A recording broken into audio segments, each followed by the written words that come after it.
Просечната потрошувачка кошничка би требало да почне да се применува од септември, откако ќе заврши усогласувањето на податоците со Државниот завод за статистика.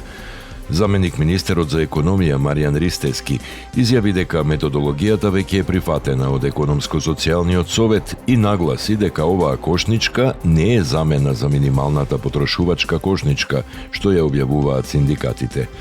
Според него, новата просечна потрошувачка кошничка ќе служи како основа за креирање економски политики, закони и мерки врз основа на прецизни статистички податоци. Премиерот Христијан Мицкоски рече дека државата не е во економска криза и ги отврли тврдењата на опозицијата за можен банкрот. Тој изјави дека владата ќе продолжи со реализација на проекти и дека подобрувањето на животниот стандард останува нејзин главен приоритет. Мицкоски оцени дека опозицијата шири неосновани сценарија и посочи дека цената на електричната енергија за домаќинствата не е зголемена веќе трета година, додавајќи дека владата бара начин од јануари дополнително да ја намали. Според него, резултатите треба да се оценуваат според конкретни бројки и реализирани политики. Домашниот пазар на капитал минатата година забележа значително намалување на трговската активност, иако пазарната капитализација остана стабилна и надмина 6,4 милијарди евра. Според годишниот извештај на Комисијата за хартија од вредност, вкупниот промет со хартија од вредност изнесувал 9,58 милијарди денари, што е пад од речиси 29% во споредба со претходната година. Најголемото намалување е забележано кај тргувањето со обврзници, додека акциите и натаму доминираат на пазарот со удел од 99% во класичното тргување. Паралелно со пазарните движења, Комисијата за хартија од вредност ги засилила контролите врз брокерските куќи, банките и инвестицијските фондови. Во текот на годината биле изречени 13 глоби и 14 опомени, а вкупниот износ на казните достигнал 19.000 евра, најчесто поради непочитување на правилата за транспарентност и навремено информирање на пазарот.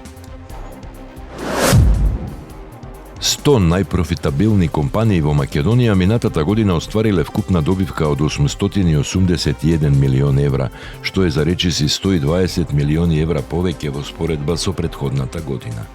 Според анализата, дури 77 компании ја зголемиле добивката, додека кај 23 фирми е регистриран пад. Најголем поединечен профит остварила компанијата Джонсон Мети со повеќе од 73 милиони евра, додека првите 13 компании на листата заедно генерирале речиси половината од вкупната добивка на најуспешните 100 фирми. Највисоките профити натаму доаѓаат од автомобилската индустрија, металургијата, енергетиката, телекомуникациите, фармацијата и прехранбената индустрија.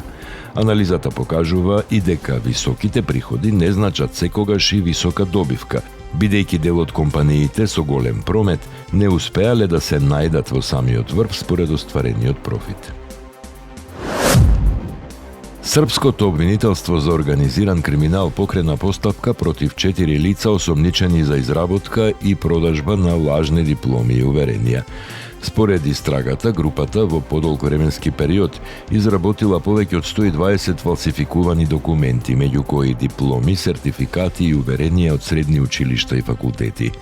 Документите биле продавани на заинтересирани лица по цени од 500 до 3500 евра, а со оваа нелегална дејност осомничените стекнале имот на корист од околу 163.000 евра.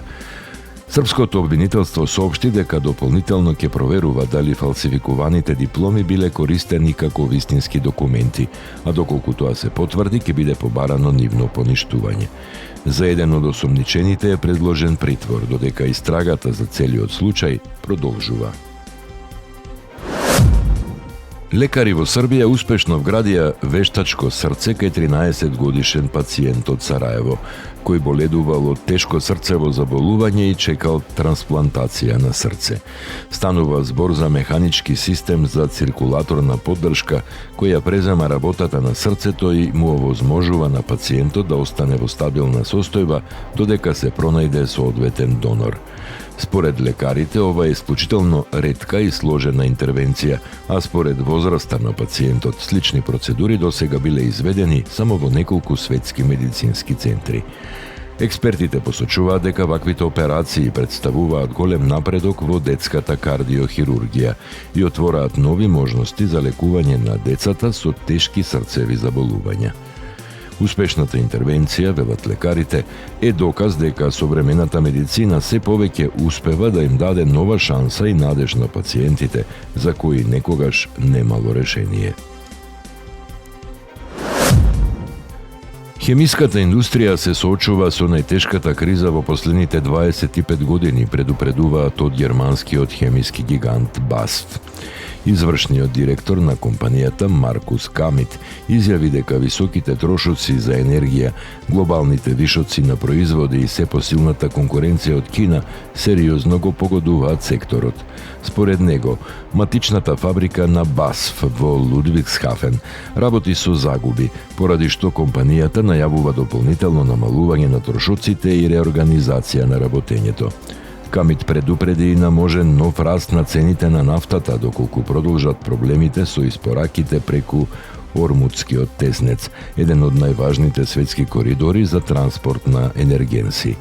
Воедно тој оцени дека враќањето на ефтиниот руски газ во Европа не е реално решение, бидејќи цените на европскиот пазар се повеќе зависат од глобалниот пазар на течен природен газ.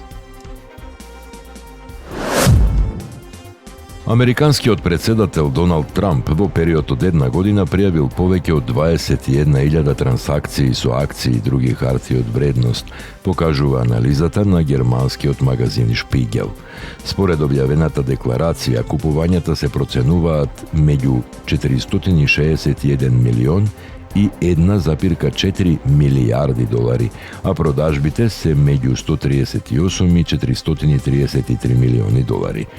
Од Белата куќа соопштија дека инвестицијските сметки ги управуваат независни финансиски институции и дека нема докази оти политичките одлуки влијаеле врз инвестициите. Декларацијата покажува и значителни приходи од криптовалути, дивиденди и недвижности. Кинеската надворешна трговија во првите 6 месеци од 2026 година пораснаа за 16,9% и достигнаа вредност од 25,47 трилиони јуани. Според кинеската царинска управа, извозот е зголемен за 13,4%, а увозот за 22,1%, што придонесува за порамнотежен развој на трговијата. Особено силен раст е забележан кај машините, електронските и високотехнолошките производи, како и производите поврзани со вештачката интелигенција и зелените технологии. Кина со тоа ја задржува позицијата на најголема светска трговска сила во размената на стоки.